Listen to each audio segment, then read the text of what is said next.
joining us now on the Oakland County Megacast, David Dulio, Professor of Political Science and Director of the Center for Civic Engagement, Oakland University. What a night, and we're not done yet. It's a long way from having all the votes counted.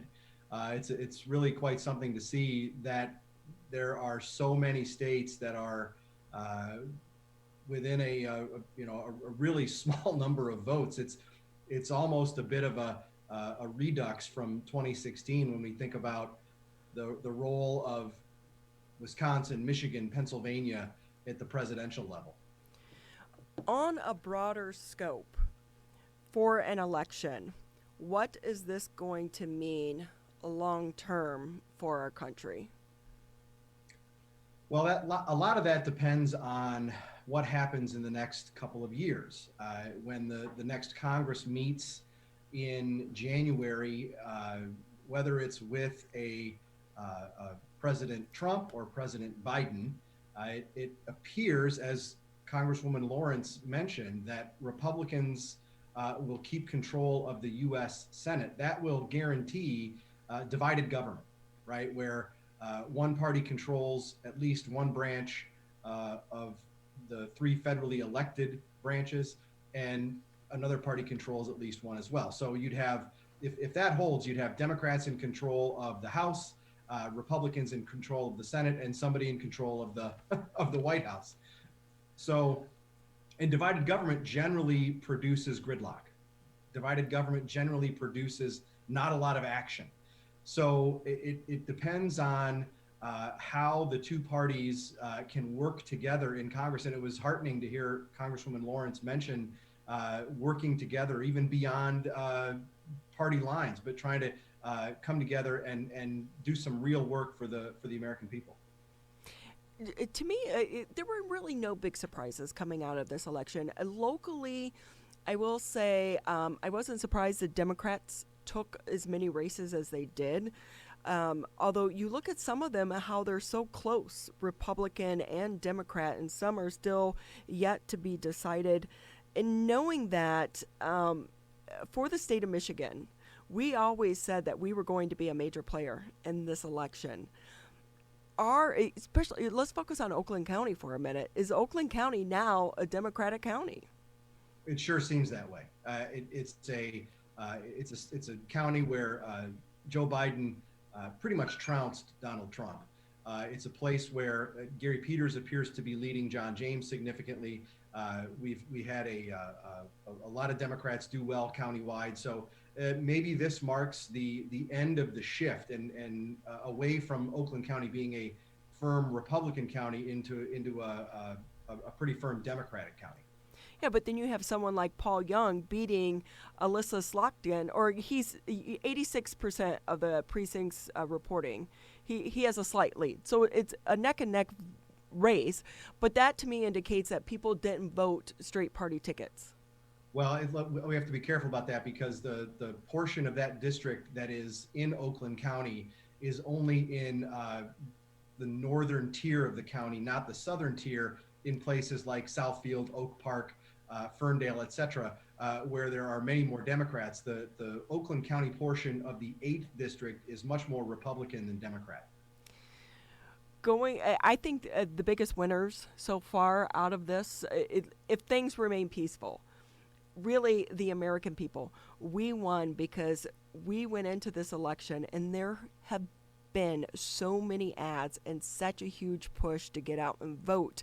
And I even saw one ad that basically said, just as a reminder, your vote is public record, whether you vote or not. Not saying, your vote, who you vote for is secret, but voting is public record. I felt like they were shaming people into voting.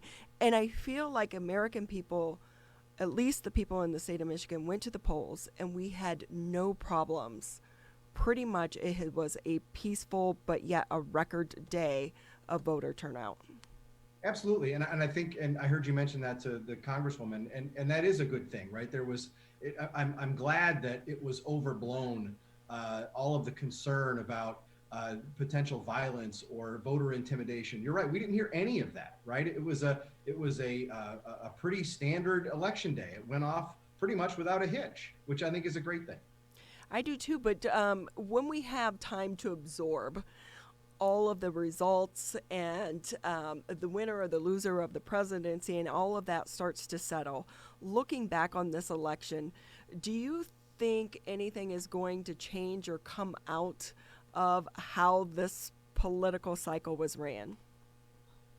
I would hope so, right? I would hope that there are a lot of folks out there who could, and I'm not going to name any names, but there's a lot of folks, a lot of organizations, a lot of groups that would be wise to do some self-evaluation and what they do, how they do it, to frankly do better next time.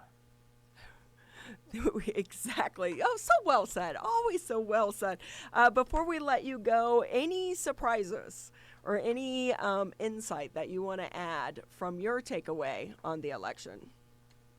Well, I guess I would say a couple things. One is that, I'll wait till the final numbers come in, but it sure looks like the pollsters took a hit in the results yesterday.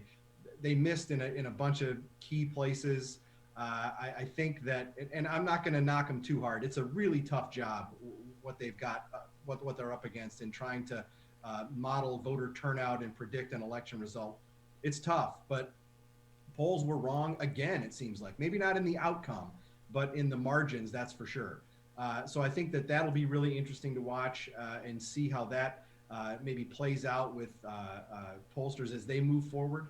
I think that it's if Republicans can control the U.S. Senate, the majority in the U.S. Senate in January, that is significant. Democrats were looking to take control of that body, and if they did, they would have all the levers of power.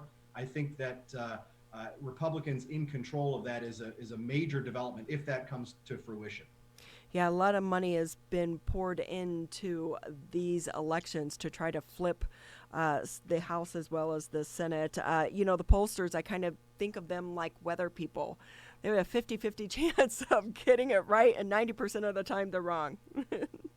Well, I'm sure they're shooting for a little better percentage than that, but in the last couple of elections, it certainly seems that way. Yes, it definitely has. Well, we'll let all of this shake out. We still, like you said, have a while to actually get the final results, but always great to have you on and to offer your insight and your knowledge as well. We thank you, David Dulio, with us here on the Oakland County Megacast. He's the professor of political science, director of the Center for Civic Engagement over at Oakland University. Thank you so much. We appreciate your time.